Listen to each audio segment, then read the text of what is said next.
네, 이동 1213호 그 소유자 임가람이라고 합니다. 방금 이제 건축의 그 사무소에서 용적률에 관한 말씀을 해주셔서 궁금한 점이 있어서 질문드립니다.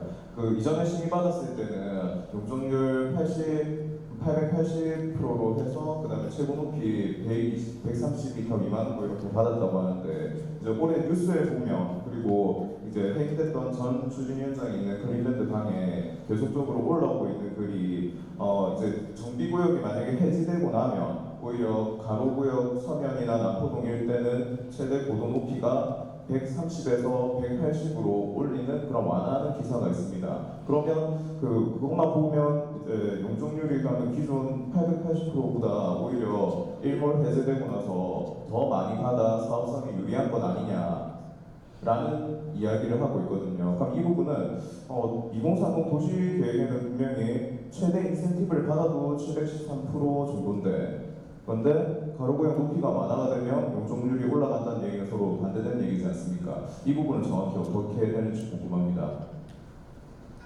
네. 저희들이 방금 설명을 드렸던 2030으로 봤을 때 713%를 용적률을 말씀을 드린 것은 지금 현재 저희들이 이 정비구역 지정을 고시받은 그 주거 비율에 맞추었을 때 그 713% 정도가 예상이 됩니다.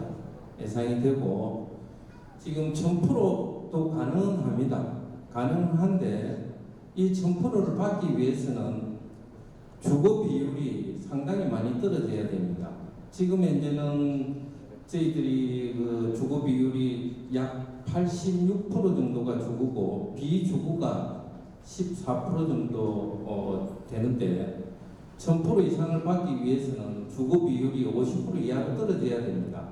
그건 일반 산업지역에서 적용하는 용도 용적제라는 게 기준이 있습니다. 그 기준을 적용하다 보면 1000%는 넘길 수가 있지만은 아파트 세대수는 줄고 오피스텔이나 판매 시설이 상당히 늘어나야 됩니다. 역전이 되겠죠. 그렇게 됐을 때는 과연 그 오피스텔이나 판매 시설 분양이 원활하게 될 수 있느냐? 요거는 주민들이 판단하셔야 될 문제입니다. 예.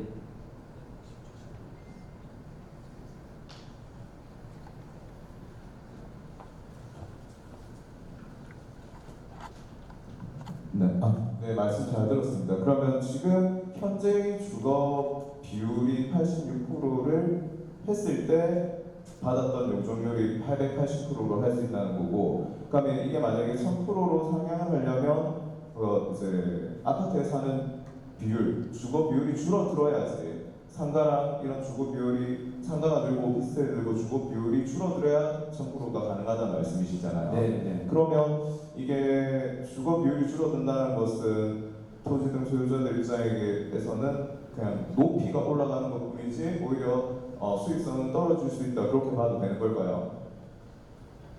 그거는 판단을 하셔야 되는데 저희들이 이제 많은 사업장을 겪어보면은 일반 산업지역에서는 가능하면은 아파트 비율을 높이고 비주거 판매 시설이나 오피스텔은 그 비율을 줄여달라고 그럽니다.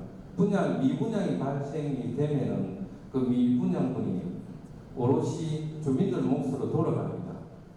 그래서 그런 부분들이 있기 때문에 요거는 주민 여러분들의 그 선택사항이라고 보시면 됩니다. 저희들이 봤을 때는 그 비주거 부분이 늘어나면은 분양성하고 관계가 있기 때문에 건설사 컨택하기도 좀 쉽지 않을 걸로 생각이 됩니다. 네, 어떤 얘기인지 알겠습니다. 감사합니다.